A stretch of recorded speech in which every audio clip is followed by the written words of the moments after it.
Atención, este vídeo ha sido hecho por el usuario Inquisidor 117000, y ha sido subido al canal de Brian 4 Oscuro con su debido permiso. Bien. Comencemos. Where does Halo belong in terms of traditional science fiction? You know, it's somewhere between hard science fiction and space opera. It has this wonderful sense of drama to it. It's humans with their back against the wall fighting for their lives.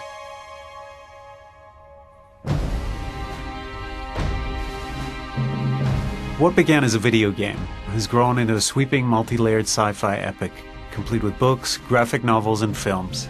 A meticulously constructed saga defined by compelling characters, gripping storylines and richly detailed worlds and cultures. Halo the game begins more than 500 years in the future. Humans have discovered faster-than-light travel and are colonizing the Milky Way. In the process, they encounter a hostile alliance of aliens known as the Covenant. Motivated by promises of eternal paradise, the Covenant views humanity as an affront to their gods and have vowed to eliminate them. Halo's central figure is Master Chief John 117, a genetically enhanced, cybernetically augmented soldier in the United Nations Space Command.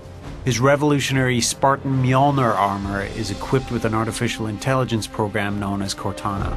When we first meet Master Chief, the war with the Covenant has already raged for 30 years. Escaping from a disastrous battle, the Master Chief's escape pod crashes on a mysterious ring world, a superstructure orbiting a remote gas giant. This Halo is a relic from a technologically advanced race known as the Forerunners, who mysteriously vanished some 100,000 years ago. As the Master Chief battles with pursuing Covenant troops, a parasitic entity known as the Flood is accidentally unleashed on the Halo. The Flood feeds on sentient life forms, and seems to hold a clue to the Forerunners' mysterious disappearance long ago. Hundreds of thousands of years ago, the Forerunners were the most technologically advanced race in the Milky Way. With unparalleled technology, they explored the entire galaxy. They used their profound wisdom and understanding to protect and guide the many life forms they encountered. And then came the Flood. The Flood is this parasitic organism that attaches to creatures with large brain matter, takes them over, uses their biological material to create more Flood spores, and off you go. It's a terrible parasitic cataclysm. On a metaphorical level, they're the bug-eyed monsters. They're the thing under the bed. They're the id. For 300 years, the Forerunners tried unsuccessfully to eliminate the Flood. Then suddenly, some 100,000 years ago, both races mysteriously disappeared. Even though relics of the Forerunners' powerful technology remain scattered throughout the galaxy, no one knows what became of them. With the Forerunners gone, two alien species, the Prophets and the Elites, first discovered each other in their search for artifacts. Shortly after this encounter, their races collided in a battle to control the technology that was left behind. Both the Prophets and the Elites saw the Forerunners as gods, believing that they ascended to a state of divinity. The Prophets, physically inferior, wanted to exploit Forerunner technology and follow them on the Great Journey, an equivalent of godhood. The Elites, proud, strong warriors, considered use of this technology to be sacrilege. This dispute sparked a war. Eventually, the Prophets and the Elites form a truce, an unsteady alliance that becomes known as the Covenant. The Prophets agree to share Forerunner technology. The Elites agree to defend the Prophets' search for the sacred rings, the Halos. They revere the Forerunner as the creators of technology and a lot of the cohesion that holds their collection of races together. As the Covenant moves through the galaxy, they encounter and enslave many alien races. These races include Hunters, a worm-like species that group together into a communal armor-plated form. Drones, flying insect-like warriors that serve as infantry. Jackals are employed mainly as scouts due to their excellent vision and dexterity. And the Brutes, a warlike race with great strength and stamina. And of course Grunts, the Covenant's cannon fodder, plentiful and strong, but also clumsy and occasionally cowardly. The Covenant has always struck me as kind of a weird collection of races. They seem to waltz in and conquer races and make them part of their own collective, like communism marching across Eastern Europe. But they're all weird and they don't fit together well. It is a powerful empire with Prophets and Elites at the top. ruling jointly through a High Council. That council's most prominent officials during the Halo event are the Prophet of Truth, the Prophet of Mercy, and the Prophet of Regret. On Earth, overpopulation and dwindling resources force humans to look to other planets. It's a prospect made much more accessible with slipstream space travel in the year 2291, after the development of humankind's own translight engine technology. While inferior to the Forerunners' faster-than-light travel, this technology nonetheless gives humans the means to aggressively colonize the galaxy. It was wonderful. They sent their best and brightest out to those colonies. They started receiving all these wonderful, luxury goods and food. I mean, you can imagine a planet that had 18 hours of sunlight a day and had these wonderful alluvial volcanic plains where you could grow crops with 10 times, 20 times the yield. So why not put all our farms on a distant world like Harvest? So it was a great time of economic prosperity, and of course it didn't last.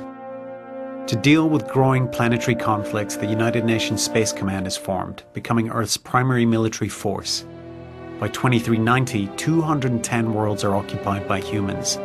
These are known as the Inner Colonies. Within 100 years, the interstellar empire grows to over 800 planets. So once they started going out further and further into space, into what was called historically later the Outer Colonies, they no longer had the best and brightest to send out. And as things got further and further away from Earth, the ideologies of those colonies changed a little bit, and they were further removed from Earth, almost like the American colonies were removed from the British Commonwealth. The inner colonies, closer to Earth, are more developed and politically stable. The outer colonies are responsible for providing raw materials to those inner colonies. This leads to friction and frequently open rebellion, compelling the UNSC to establish headquarters on a planet known as Reach, and Reach becomes humanity's most heavily fortified world. An insurgency started up, and that was actually the reason the Spartan 2 program was initiated, to counter the insurgency of the outer colonies. Because you can imagine, if you're on Earth, and you have the inner colonies, and you have this unrest in all these outer colonies, my God, you're literally surrounded by a potential enemy that may even outnumber you. The psychology of that situation must have been fascinating for the people who were making decisions on Earth. Well, anyway, as things happened, there were encounters, and there was a military buildup between the inner worlds and the outer colonies. Spartan 2 program came online, and that's when the Covenant first found Harvest, and the conflict with the Covenant began. And it's just a remarkably good thing that we had that insurgency ahead of time, or the Covenant just would have waltzed in completely unopposed. Because we wouldn't have had the Spartans, would have had an adequate military, and of course that's when the games begin, really at the height of that conflict.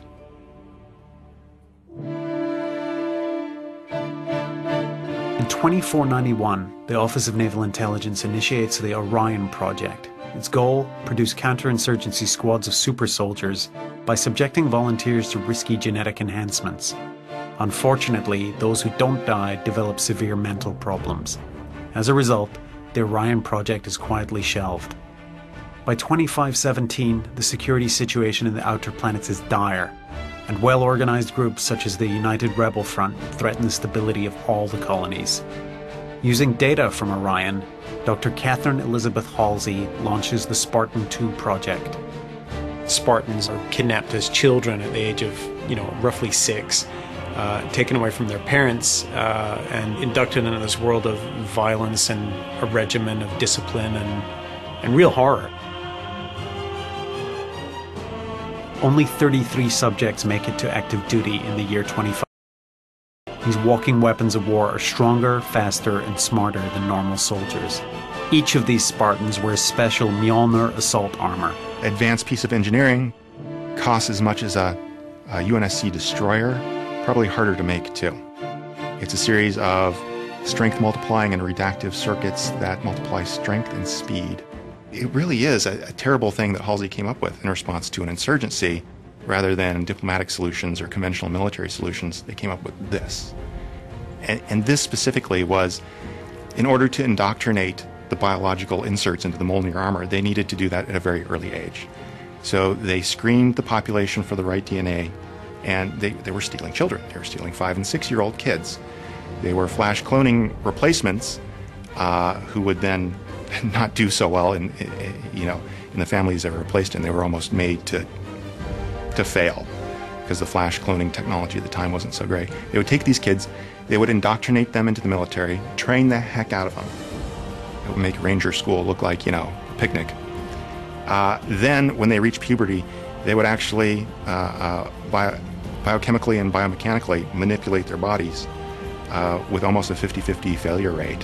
When I say failure, I mean some of those kids would die, some of them would be, hideously malformed afterwards, but those that survived had, incredible bone density, incredible muscle density, higher chemical response times in their myelin sheaths, so they were better, faster, stronger, with all this military training. The armor is also capable of housing a smart AI, an artificial intelligence free of restrictive programming, allowing it to learn and grow intellectually and to develop its own distinct personality.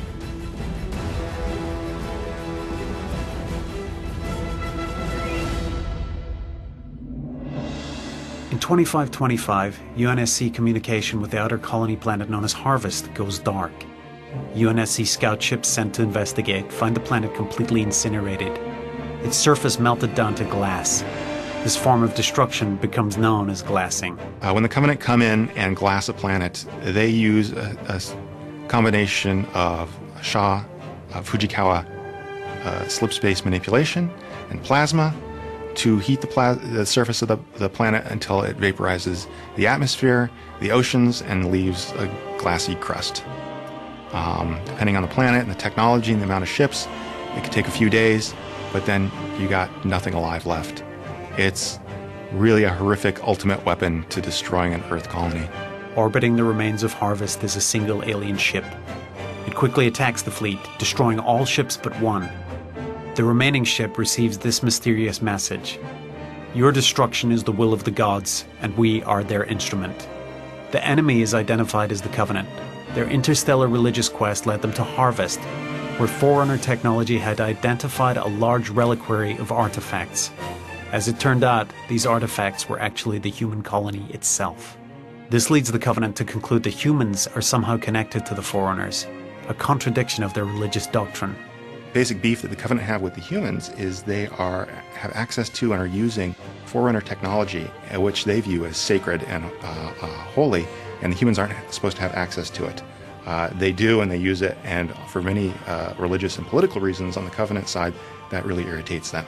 So they have vowed in the Covenant War to eradicate them, the humans. Thus begins the Human-Covenant War. By 2535, the Covenant has captured and glassed almost all of the outer colonies. They then turn their attention to the inner colonies. As the battle moves closer to Earth, mankind unites against the Covenant threat.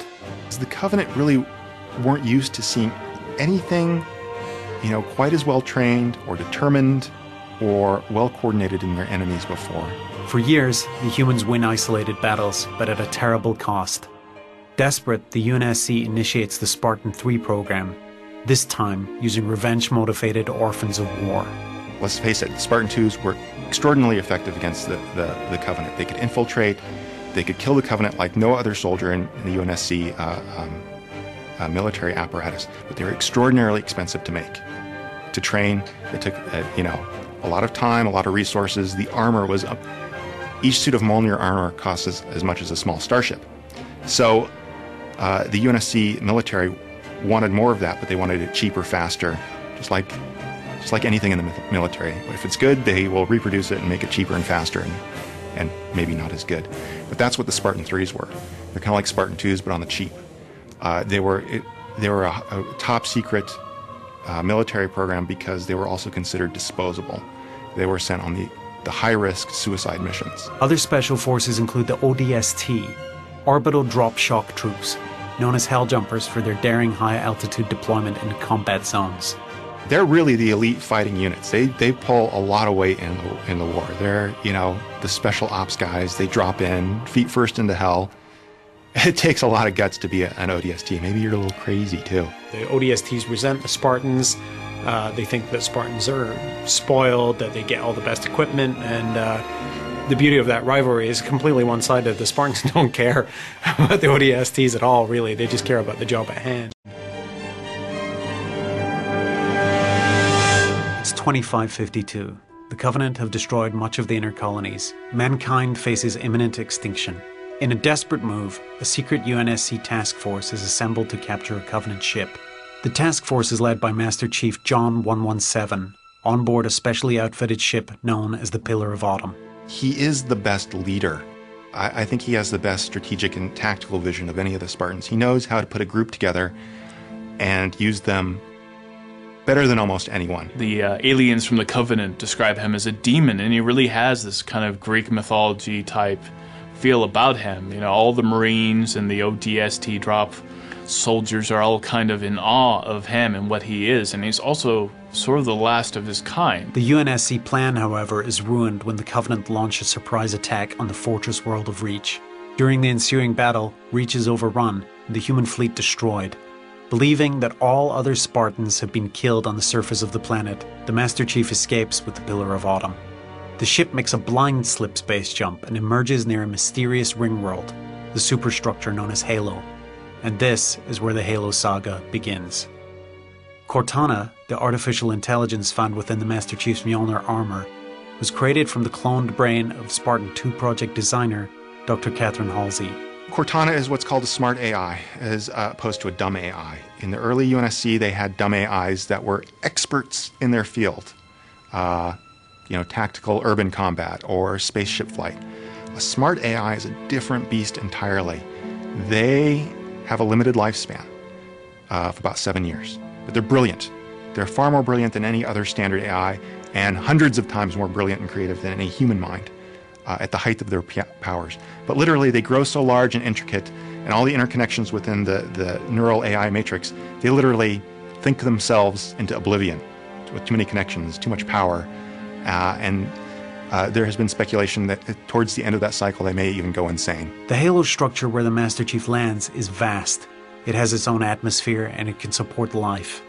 The Covenant believes that the 7 Halo rings, which were previously undiscovered, mark the start of the Forerunners' great journey, their ascent into godhood. During the Master Chief's time on Halo, however, the long-dormant Flood is inadvertently released from a containment facility. An eccentric AI named 343 Guilty Spark identifies Master Chief as a reclaimer, someone capable of activating the ring's weapon system in order to destroy the Flood. Guilty Spark also reveals the terrifying truth behind Halo, Installation 04 as he calls it. These rings are actually doomsday weapons, designed by the Forerunners to destroy the Flood. It is a weapon, and it's used to generate this horrific pulse of energy that goes at a speed faster than light throughout the galaxy and kills sentient life of a certain threshold, designed initially to deprive the Flood of its food source. Long ago, in a last-ditch effort to stop the Flood, the Forerunners activated the Halo Array. The release of the alien parasite on Halo by the Covenant later required to be activated once again, an act which can only stop the Flood outbreak by wiping out all sentient life and starving the parasite of its essential food source. The Master Chief averts a galactic holocaust by detonating the fusion reactors on the crippled Pillar of Autumn and destroying the Halo installation, the Flood parasite, and an entire Covenant armada.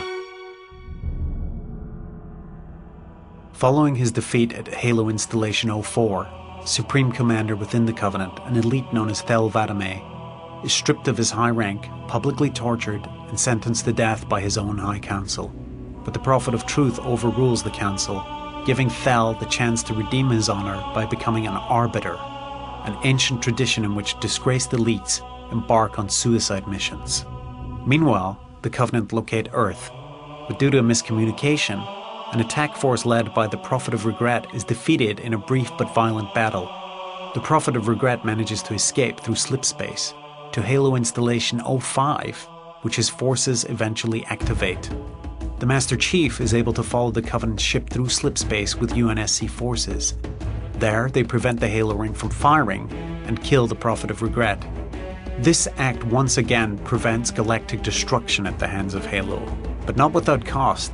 The ring's activation has put all remaining installations on standby, ready to be fired from a location known as the Ark.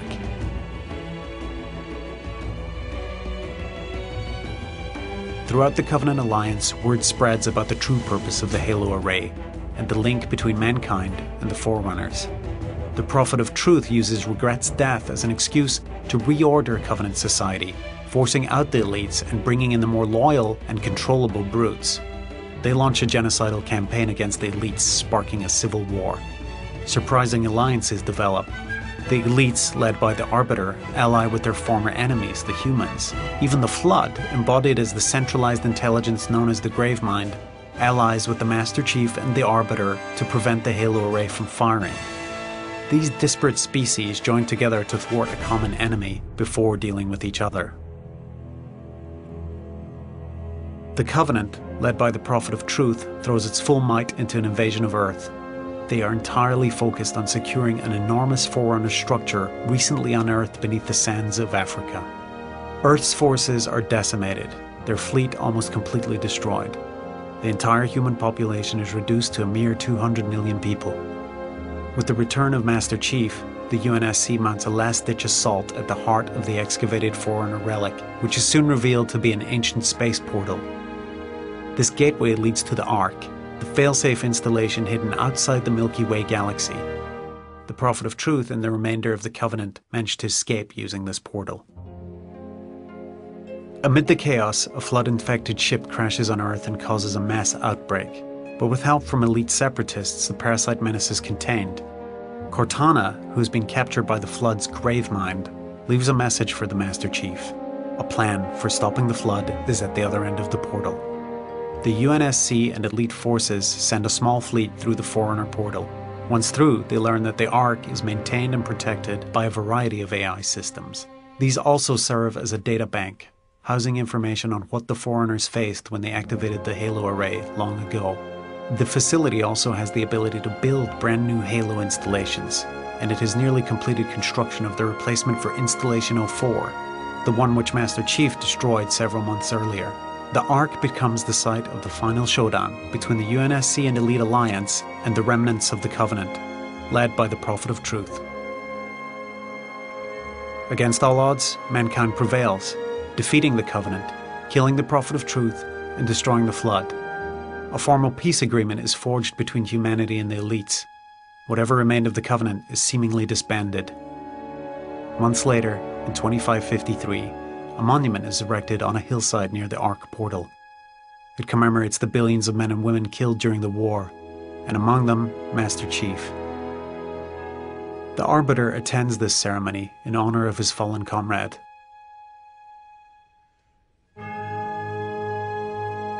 But is this war truly over?